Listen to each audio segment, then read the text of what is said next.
Bismillahirrahmanirrahim. Alhamdulillahirrahmanirrahim. Allahumma shalli ala Muhammad wa ala alihi wa ashabihi ajmain amma ba'du. Rabbi shrah li sadri wa yassir li amri wa hlul 'uqdatam min lisani yafqahu qawli.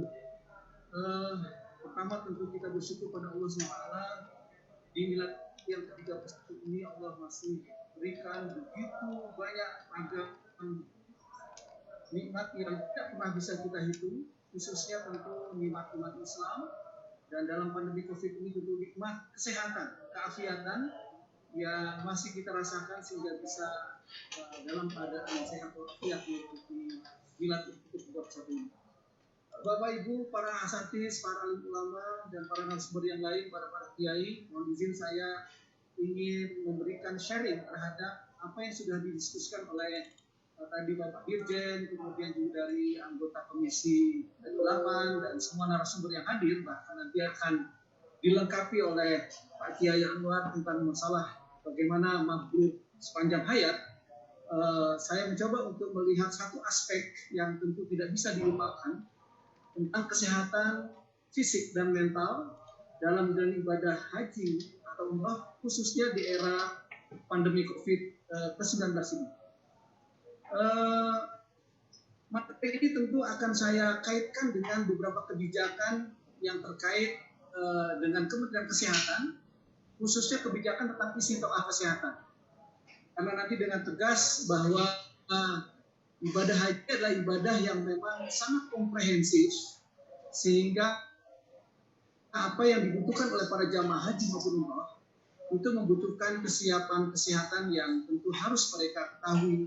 Apalagi kaitannya dengan dampak COVID yang sama-sama kita ketahui merubah tatanan kehidupan, bahkan merubah tatanan ibadah.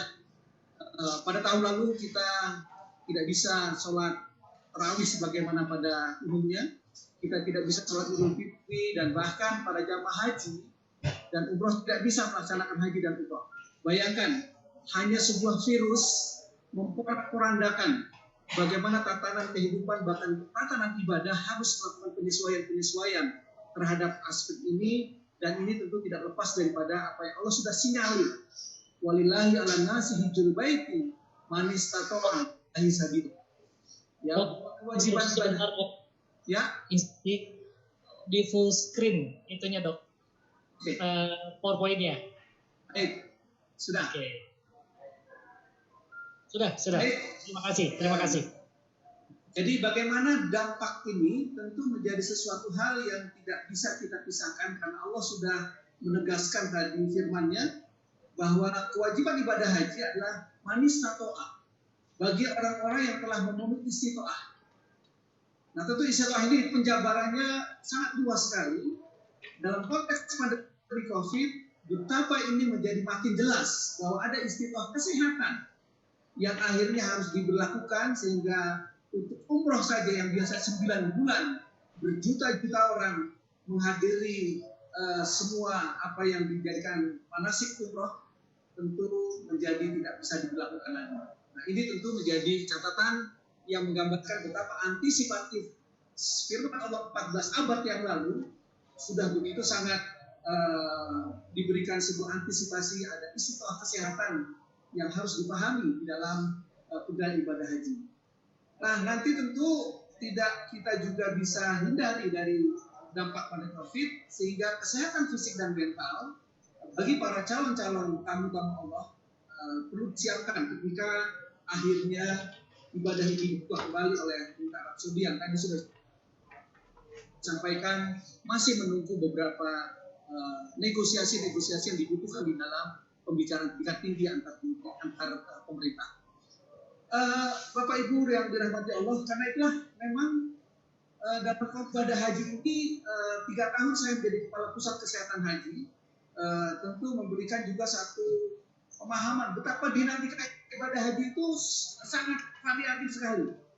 Saya menjadi kepala pusat kesehatan haji itu 2014 sampai 2013 sampai 2017 ya. Saat itu betapa kita menghadapi pembangunan Ka'bah dengan semua perluasannya, sehingga terjadi pemotongan, dan dinamika itu tentu sesuatu yang tidak kita inginkan juga. Lalu mulai terjadi peningkatan meningkatkan kualitas ibadah sehingga minta kuota juga dinaikkan. Saat yang bersamaan terjadilah ancaman SARS, ancaman MERS-CoV, Ebola, sehingga memang dinamika setiap tahun itu berbeda. Dan inilah yang dikatakan tadi, harus kita antisipatif terhadap apa yang terjadi di dalam proses ibadah haji yang memang sangat dinamis dan tidak pernah bisa dari satu tahun ke tahun berikutnya mengalami hal yang sama. Bahkan musibah-musibah pun yang terjadi pada ibadah haji sangat variatif. Ada musibah Mina, ada jatuh kren dan sebagainya. Karena itu Bapak Ibu yang dirahmati Allah, tentu kita sebagai makhluk yang telah diberikan kekuatan dan potensi akal sebagai sesuatu yang harus dibudayakan, harus kita menjawab tantangan tadi dengan apa yang tadi sudah di awal saya katakan, istilah kesehatan haji. Karena haji adalah rukun Islam dengan berbagai macam syarat. Ya. Bagi yang memang kemudian baru punya harta saja, maka kuotanya baru tercatat. Dan kita sudah bisa melihat bahwa waktu tunggu itu sudah bertahun-tahun. Yang paling lama di Sulawesi Selatan itu sudah hampir di atas 40 tahun. Mereka walaupun sudah punya biaya, bayangkan, sudah punya biaya, sudah menyetor, tapi tidak otomatis mereka sudah menjadi tamu Allah yang bisa berangkat. Kita pernah mengalami situasi keamanan pada saat perang Uhud juga menjadi ancaman tersendiri, dan saat ini adalah kita betul-betul diingatkan tentang adanya istilah kesehatan yang menggambarkan ibadah haji dan umroh bisa terjadi sesuatu dinamika yang harus mengikuti protokol kesehatan sampai akhirnya kemudian ibadah haji dilakukan pembatasan dan bahkan penundaan, bukan hanya kemudian pembatasan tapi penundaan.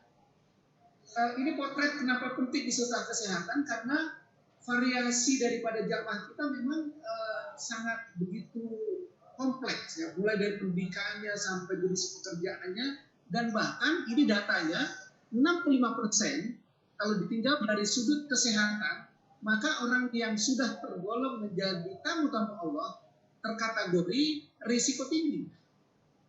Nah tentu ini sesuatu catatan yang harus kita coba sikapi, karena ibadahnya butuh dengan segala macam dinamika kesiapan fisik mental.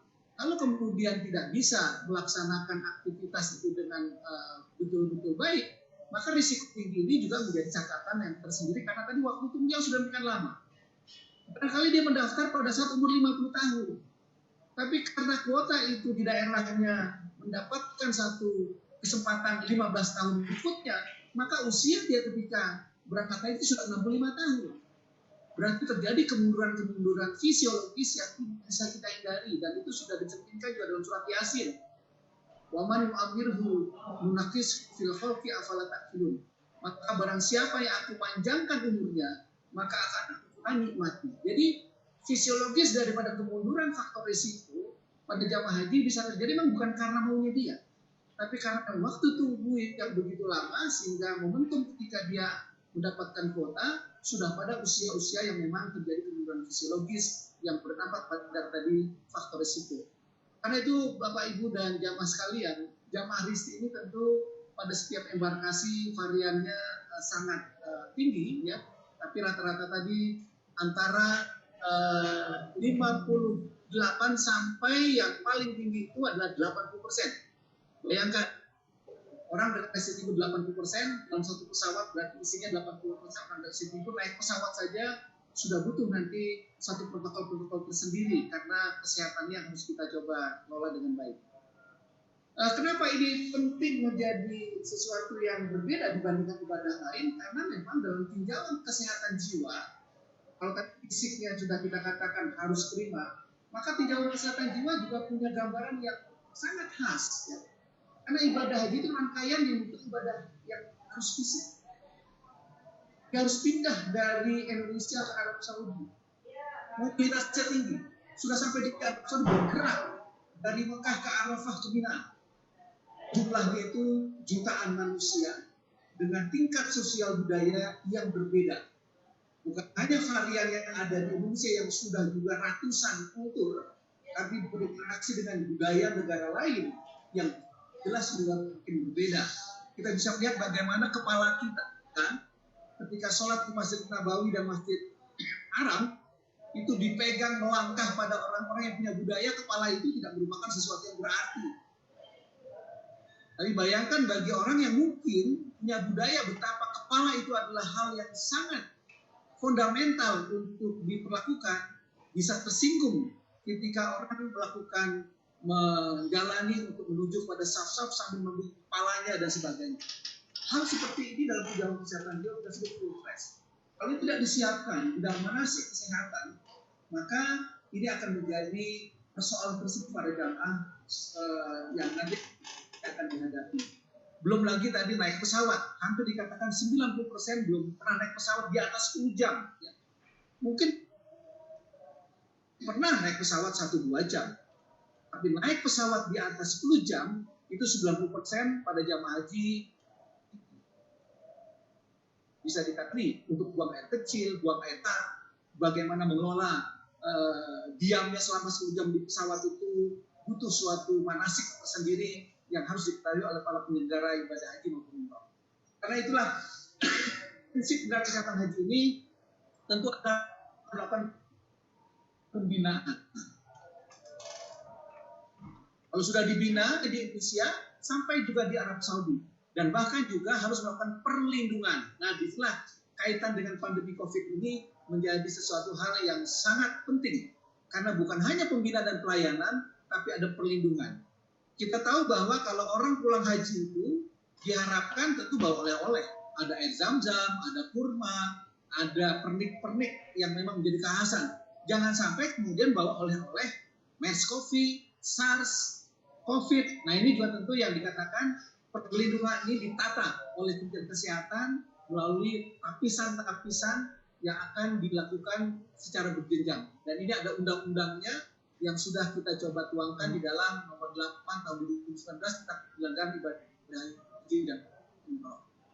Dan tujuannya adalah agar para jamaah bisa betul-betul menjalankan sesuai dengan ajaran Islam tanpa membahayakan dirinya dan orang lain. Nah ini dia. Aspek perlindungan tadi ada infeksi yang dibawa. Kalau tidak ditapis, pada masa lalu kita baru pada fokus meningitis. Mungkin ada juga influenza yang sudah kita coba sosialisasikan. Tapi sekarang pandemi COVID sudah menyebar ke seluruh dunia sehingga tentu interaksi antar negara tadi akan semakin besar kalau bahaya ini tidak diantisipasi oleh semua pihak. Nah, apa yang kemudian harus dicapai dalam undang-undang tersebut adalah tentu isi toahnya tercapai. Lalu faktor risiko terkendali dan akhirnya jamaah haji dalam kondisi yang betul-betul sehat. Baik selama di Indonesia dalam perjalanan sampai kemudian pada saat pelaksanaan sampai kembali ke tanah air. Dan yang keempat tadi mencegah terjadinya transmisi penyakit yang saat ini tentu kita fokus pada bukan hanya meningitis, bukan hanya SARS, bukan hanya MERS-CoV, bukan hanya Ebola, tapi ada penyakit baru yang disebut dengan COVID. Dan jangan sampai menjadi oleh-oleh yang terbawa keluar atau masuk Indonesia. Dan ini yang terakhir tentu adalah memaksimalkan peran masyarakat yang memiliki. Dan karena tadi sudah banyak disinggung bagaimana punya peran strategis di dalam melaksanakan berbagai macam programnya, dan saat ini dengan Milad ke-31 kami yakin IPI sudah berbenah diri untuk memang melaksanakan berbagai macam programnya. Bapak Ibu dan para jamaah sekalian, kalau bicara tentang istiqomah maka harus 4 hal, yaitu fisiknya, mentalnya, dan spiritualnya maupun sosialnya. Makanya tadi sudah dikatakan tadi ada peran haji mabrur dalam konteks kesosialan. Bagaimana kemakmuran itu ditinjau daripada kesehatan sosial dan bagaimana di haji mabrur berperan pada konteks spiritualnya. Nanti kita akan lihat bagaimana kesiapan ini bisa kita coba capai. Ini Permenkesnya tadi sudah kami sampaikan bahwa pembinaan itu harus betul-betul terpadu, terencana, terstruktur, terukur. Dan kita sudah mulai dari tahap pendaftaran menjadi jamaah haji, dan ini yang mestinya setelah mendaftar itu bukan hanya sekedar mendapatkan kuota. Namanya pembinaan adalah melakukan terus pemeriksaan secara berkala, terpadu, terencana, terstruktur. Kalau ini yang dilakukan, kami yakin apa yang dibutuhkan oleh para jamaah walaupun waktu tunggu 15 tahun, namun pembinaan ini betul-betul dilakukan setiap jamaah secara berkala. Dan ini dilakukan tentu menurut ajaran Islam termasuk pada konteks COVID sendiri, tentu vaksinnya harus halal dan thayyib dan sebagainya, dan Majelis Ulama sudah melakukan perannya. Dan di sini tentu yang dilakukan adalah harus dilakukan pemeriksaan oleh setiap jamaah. Dan ini tentu merupakan kewajiban para jamaah, dan ini jenjangnya melalui Dinas Kesehatan, bersama timnya, dan pelaksana pertama adalah di tingkat pertama itu puskesmas atau rumah sakit yang telah ditunjuk oleh pemerintah. Ini rangkaiannya kalau kita coba lihat secara skema ya, bagaimana para jamaah haji ketika tahap pertama diperiksa apakah ada risiko tinggi atau tidak ya. Kalau sudah tidak, tentu menunggu masa tunggu, lalu faktor risiko kalau ada dikendalikan, dan ini dilakukan lagi di tahap kedua yang lebih lengkap lagi karena membutuhkan mungkin spesialis. Di sini nanti ada penapisan ya, apakah istilahnya terpenuhi apa tidak ya, sehingga nanti diberikan kesempatan untuk melunasi, lalu kemudian juga tidak divaksinasi dan tidak diberikan SPMA kalau tidak memenuhi syarat. Lalu kemudian kalau sudah terpenuhi, apakah istilah terpenuhi, apakah dengan pendamping atau ditunda sementara. Ini sudah ada skemanya sampai akhir nanti pembinaan masa keberangkatan dan akhir pemeriksaan kesehatan tahap ketiga untuk dinilai layak terbang atau tidak di kantor kesehatan pelabuhan. Ini kriterianya kita harapkan tentu para jamaah haji mandiri, namun dengan tadi 60% dengan risiko tinggi, tentu ini kita sebut jamaah dengan pendampingan. Pendampingan tidak selalu bentuknya orang. Pendampingan bisa disebut tadi obat, alat. Ya, kalau nggak bisa jalan pakai kursi roda, yang pendampingan. Ya, bisa juga tadi kriterianya ditunda sementara karena begitu sampai di pemeriksaan terjadi sesuatu yang begitu berat, misalnya stroke, ya, atau gagal ginjal, cuci darah dan sebagainya. Atau memang ada penundaan yang jangka panjang yang sudah tidak mungkin lagi ilmu pengetahuan dan semua keterampilan dan pengetahuannya bisa melakukan koreksian. Ini yang tentu kita katakan nanti ahli di badal dan sebagainya, sehingga tentu para alim ulama ketika melihat potensi-potensi seperti ini bisa juga memberikan penguatan karena tidak selalu tadi semua jamaah bisa diberangkatkan karena ada kategori yang kita sebut penundaan jangka panjang karena proses daripada pemulihannya memang membutuhkan waktu atau membutuhkan tadi pemulihan yang sangat lama karena penyakitnya sudah demikian berat. Bapak Ibu dan Allah, karena itu pemerintah tentu sudah menyiapkan berbagai macam perangkat, mulai daripada petugas yang mendampingi di kloter atau TKHI atau TKHD yang dari daerah, sampai kepada petugas yang memang memungkin di tempat 3 wilayah yaitu Jeddah, Madinah dan Mekah untuk mereka melakukan upaya-upaya, bahkan kalau perlu perawatan. Kita punya kantor pelayanan haji yang memang sudah disiapkan oleh pemerintah Indonesia dengan semua perangkat dan bahkan semua teknologi yang sudah berstandar GCI agar bisa melaksanakan pelayanan kesehatan sesuai dengan kebutuhan. Nah, yang terakhir tentu saya akan membahas bagaimana kalau kaitan dengan COVID. Informasi COVID tentu memang sangat dinamis, karena itu mohon salurannya harus yang betul-betul akurat. Jangan sampai kita mendapatkan informasi COVID dari tempat yang bisa menimbulkan kegalauan, yang bisa menimbulkan kesalahan persepsi, sehingga pemerintah sudah punya ya jalur kesiapsiagaan menghadapi COVID. Silakan akses di website Kemkes.go.id, lengkap ya, baik yang terjadi di belahan dunia maupun yang terjadi di Indonesia per wilayah, per kabupaten. Sehingga mohon ini menjadi sumber informasi yang mestinya diakses oleh pihak-pihak yang ingin mengetahui tentang perubahan COVID. Karena kalau mendapatkan akses dari pihak lain, kadang-kadang bisa menjadi justru tidak produktif karena adanya isu-isu yang menyangkut hoax, isu-isu yang menyangkut juga kesalahan persepsi. Nah, apa kaitannya dengan COVID? Karena pandemi COVID ini kedaruratan masyarakat global, tadi sudah kami singgung. Lalu kedaruratan masyarakat itu apa? Kejadian kesehatan yang bersifat luar biasa, yang ditandai penyebaran penyakit menular yang begitu masif dan lintas wilayah dan lintas negara. Dan ibadah haji merupakan prosesi perpuluhan massa terbesar di dunia. Dan risiko tinggi tadi yang disampaikan oleh data-data tadi sangat potensial untuk bisa menjadi pintu masuk penularan COVID. Karena itu pendekatannya harus komprehensif, promotif, preventif, kuratif, dan rehabilitatif harus disiapkan. Ini data yang sudah didapat oleh Kementerian Kesehatan, ya, bahwa sekarang sudah sekitar 1,4 juta petugas kesehatan, lalu nanti akan menyusul petugas publik dan lansia, nanti masyarakat rentan dan akhir masyarakat lain termasuk masyarakat ibadah haji yang akan kita lakukan di dalam persiapan tadi. Walaupun tadi negosiasi yang dilakukan, tapi kita sudah mengatakan ada 158.800 pekerjaan haji reguler yang sudah tercatat dan 14.280 penyakit khusus. Saya kira nanti data Kementerian Agama mungkin bisa lebih valid lagi. Di mana tadi ada usia ya di bawah 18 tahun 16 jamaah, antara 18 ada 104 jamaah, 140 jam dan usia di atas 60 jam. Inilah yang kemudian data Siskohat mencoba untuk memberikan target ini harus kepada siapa dulu, kepada jamaah haji yang harus tadi diberikan upaya vaksinasi berdasarkan tadi kelompok umur dan per wilayah. Ya, kami sudah dapat ini wilayahnya Aceh berapa sampai kemudian Sumatera Utara dan sebagainya, termasuk PIHK-nya. Jadi di sini tentu data-data ini hanya ingin menggambarkan target-target tadi ketika jamaah haji kita akan berikan juga upaya vaksinasi yang sesuai dengan klasifikasi prioritas, maka disesuaikan tadi usia lanjut, ada tidak komorbid dan sebagainya.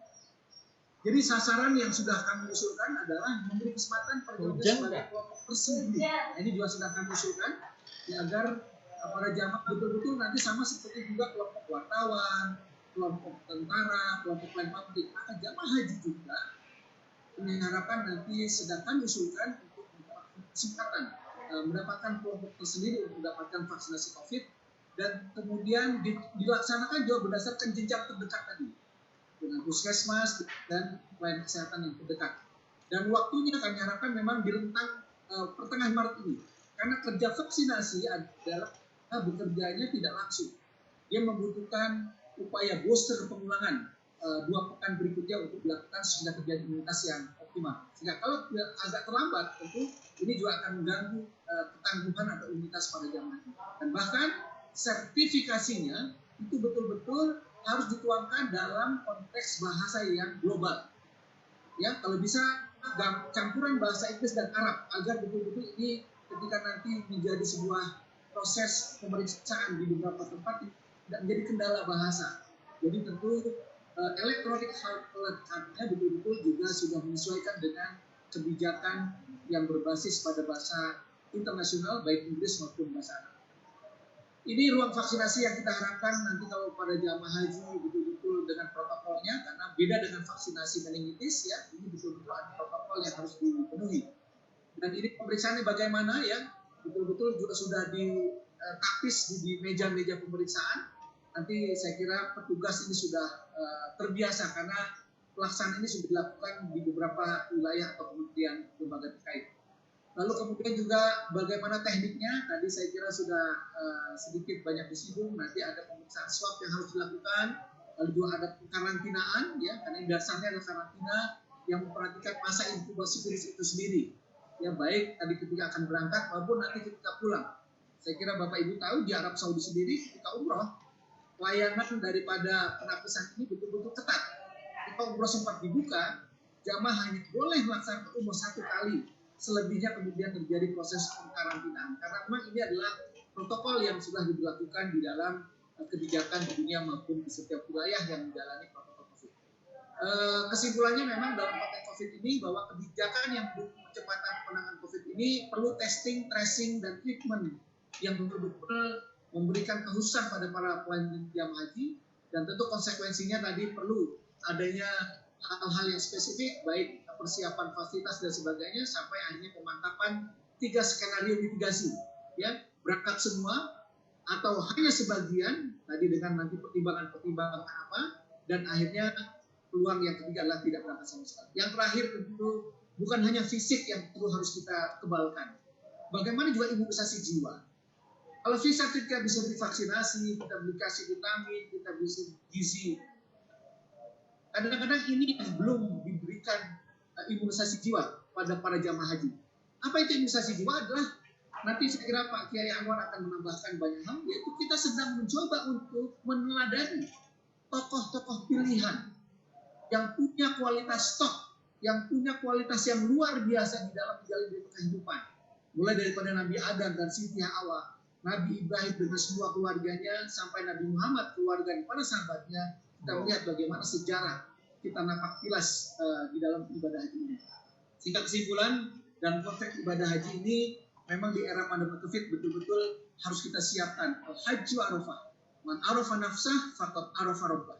Betul-betul mari kita siapkan persiapan ini agar para jamaah betul-betul mendapatkan kemakmuran di era pandemi COVID ini dengan beberapa cara, yaitu mencapai puncak daripada kesiapannya dengan top.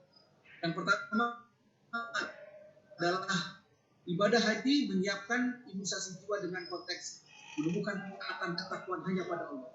Ibadah haji adalah menghasilkan optimisme karena kita tinggalkan la syarikalah, labbaik Allahumma labbaik, labbaik la syarikalah, innal hamda wa ni'mata laka wal mulk la syarikalah. Optimisme betul-betul dibangun dengan genderang talbiyah, dan di situ juga kita menunjukkan adanya semangat persatuan yang tadi sudah banyak disampaikan oleh semua pihak, dan IPI punya peran strategis di dalam mewujudkan ketiga imunisasi jiwa ini.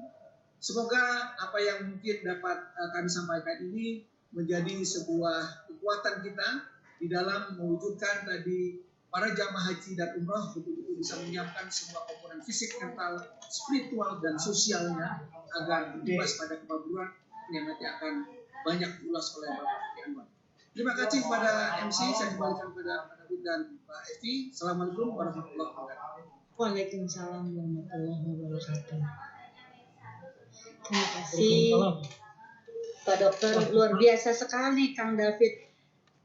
Persiapan kita, ya sangat menarik, saya speechless gitu mendengarkan bahwa memang kita tuh sudah mempersiapkan ya Pak ya segala sesuatunya secara teknisnya, tinggal mudah-mudahan secepatnya mendapat restu atau izin ya Pak ya dari pemerintahan Arab Saudi sehingga kita bisa melaksanakan ini sesuai dengan skenario yang sudah direncanakan dengan baik. Bukan begitu Kang David? Iya. Tadi poin terakhir itu yang sangat menarik itu tadi taat ya, optimis begitu kan, persatuan. Insya Allah doa kita semua mudah-mudahan tahun ini Indonesia bisa punya izin untuk berangkat haji. Informasi Bu Devi, ini alhamdulillah Pak Kiai Haji Anwar Sanusi sudah hadir di tengah-tengah kita.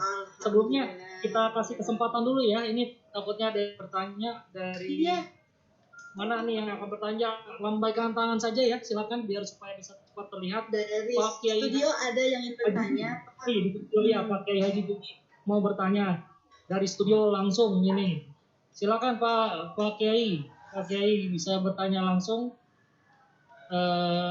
Di studio. Nah, selain Pak Kiai mungkin ada lagi? Silakan. Ada Pak Hidayat. Lain dari Kalimantan Barat juga ada Pak David yang sudah raise hand Pak David. Saya siapkan dulu ya. Iya.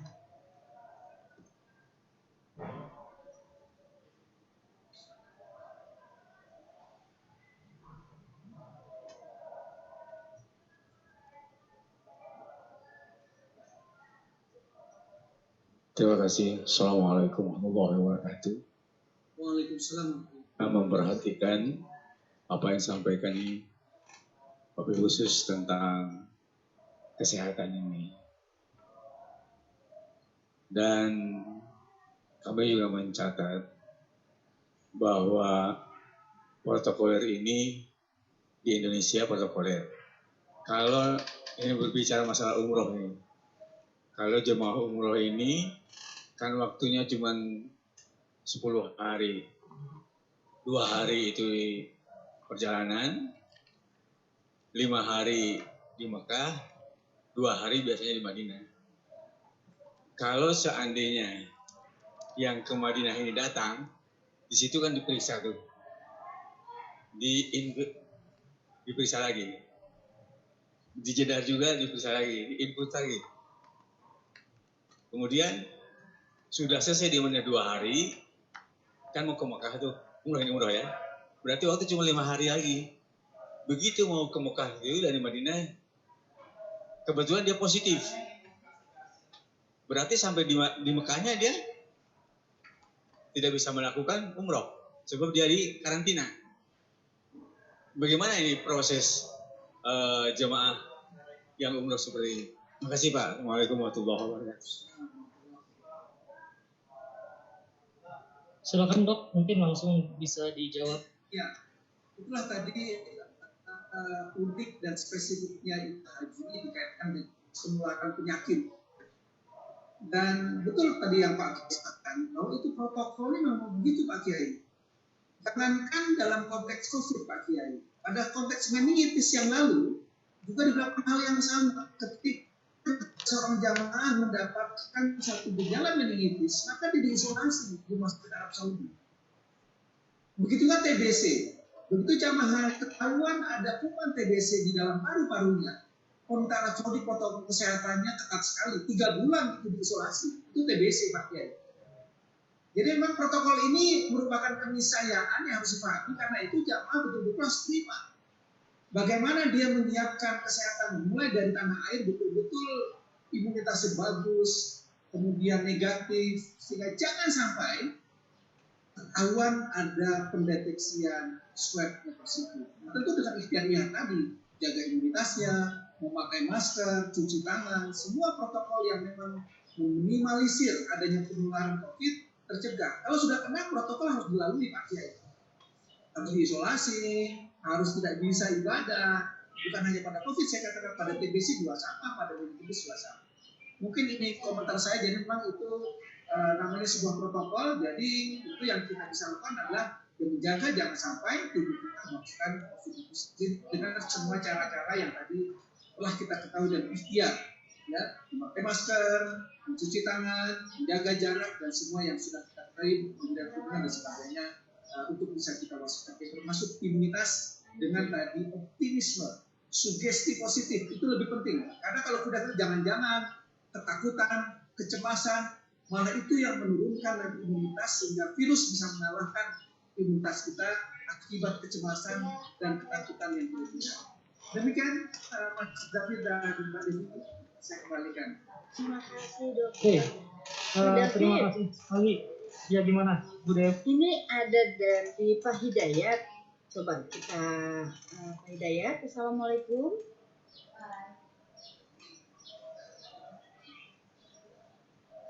Assalamualaikum. Dan juga dari IPI Kalimantan Barat, Pak David. Sepertinya ada yang ingin disampaikan atau ingin ditanyakan pada kesempatan kali ini. Bagaimana? Dari Kalimantan Barat dulu atau gimana, Pak David? Enggak dicek Bu Devi, siapa lagi pertanyaannya, mumpung ada Dr. Vindi. Iya.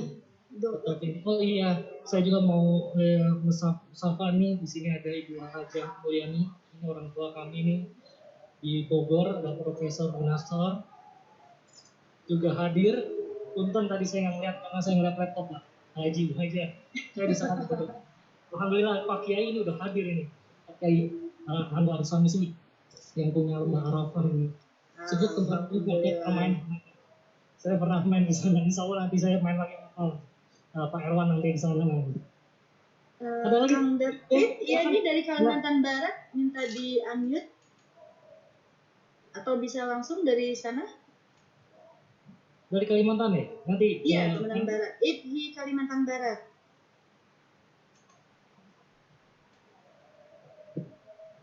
Silakan. Sudah belum ini? Belum. Suaranya ya Bu Devi? Belum ya. Oke. Halo. Ya, Bapak Ibu.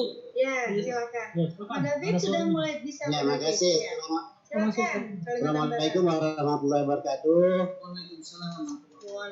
Kalimantan Barat. Warahmatullahi wabarakatuh. Hamzin Khusus, Sekretaris Wilayah IPI Kalimantan Barat. Kita gembira sekali menerima masukan dari Pak Dokter tadi, lebih yang berkaitan dengan istiqaah kesehatan. Walaupun dalam kondisi seperti itu, beberapa uraian beliau menyebutkan juga bahwasanya dengan kondisi masa tunggu seperti itu, 10-15 tahun, umur 50 mereka sudah mendaftar, rupanya baru dapat umur 65, dapat jatah. Tambah lagi dengan kondisi COVID seperti ini. Tapi bagaimanapun kalau seandainya mereka dapat berangkat, akan berusaha menyehatkan diri, menguatkan imunnya, sehingga diusahakannya harus dapat bisa berangkat. Namun ada di antara mereka dengan kondisi psikologis mereka itu sendiri Pak Dokter, bahwasanya mereka sudah bertekad, jangankan berniat meninggal di tempat, meninggal di tanah Mekah pun mereka siap kalau seandainya kondisi seperti itu. Jadi mudah-mudahan dengan kebiasaan yang seperti itu gimana mengatasinya.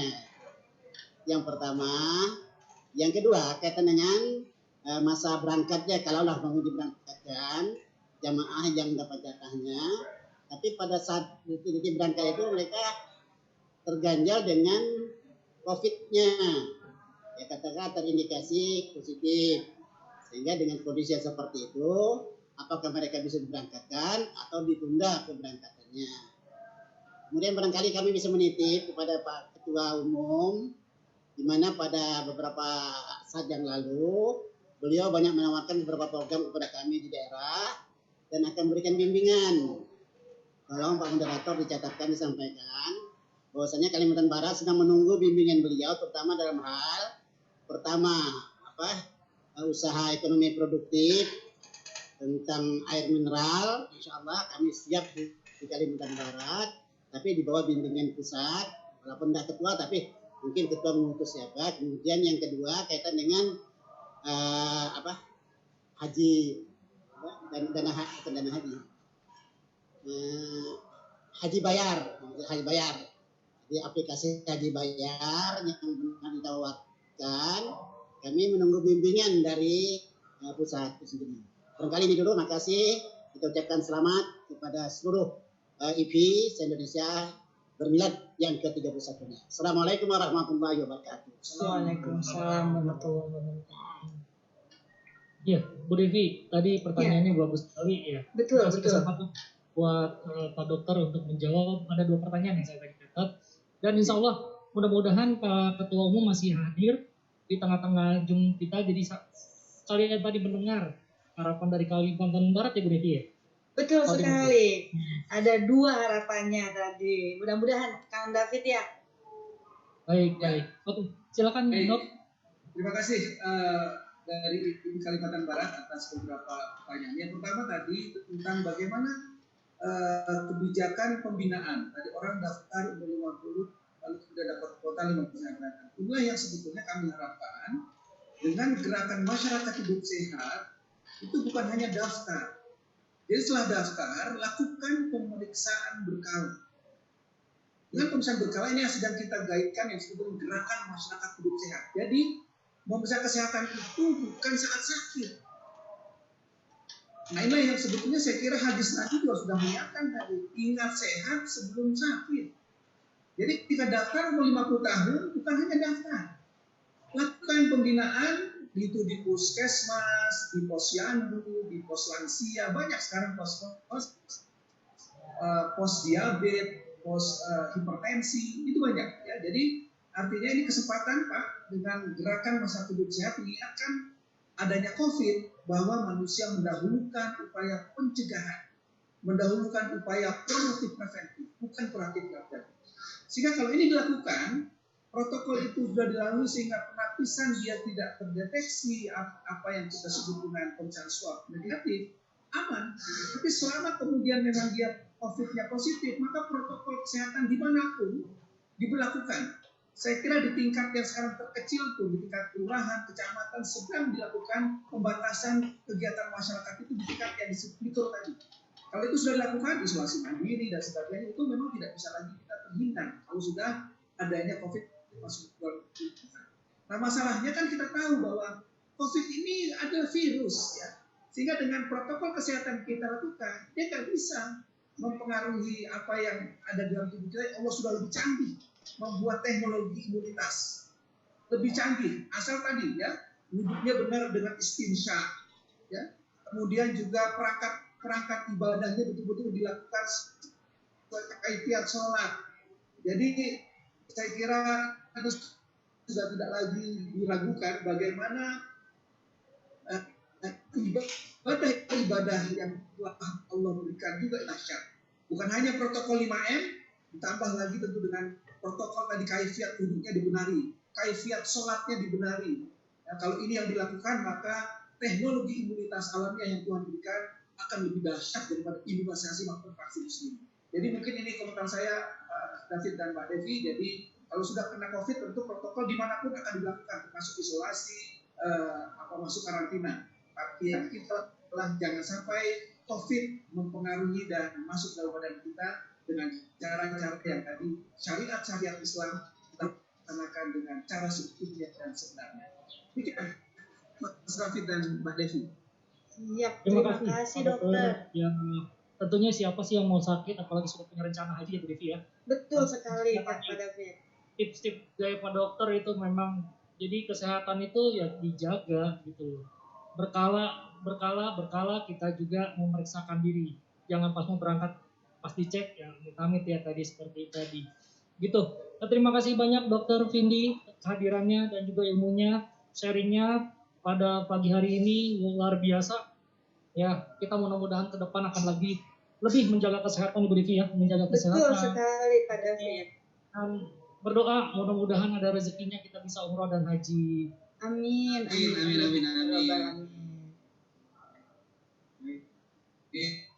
Pak Dokter, terima kasih. Berikutnya, ya silakan mungkin mau disapa dulu Pak Dokter. Ini kebetulan nih ada Pak Kiai ini di sudut studio nih. Terima kasih Pak Kiai dan semua yang hadir pada kesempatan ini. Saya tidak bisa bertatap muka langsung di kantor Hukum Bogor, tapi tempat kerja saya bersebelahan ya. Dan insya Allah ini mitra yang sedang kita jalin untuk membuat program ini semakin dahsyat sebagaimana tadi diharapkan. IPI punya peran strategis dalam memberikan mabrur sepanjang hayat. Terima kasih. Terima kasih. Terima kasih Pak Dokter. Diberikan kesehatan dan keluarga selalu dijaga kesehatannya, amin ya rabbal alamin. Berikutnya mungkin kita sambut ini closing nih pembicara yang kita sangat tunggu nih Bu Devi. Iya. Ya, betul sekali Pak David. Materinya sangat menarik. Haji mabrur sepanjang hayat.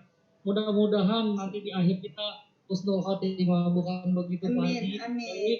Mudah-mudahan itu yang kita harapkan. Dan bagi pemirsa dimanapun berada dan juga kita yang masih mudah-mudahan diberikan rezeki untuk bisa umroh dan berziarah di tanah suci. Kepada Bapak Kiai kami persilakan.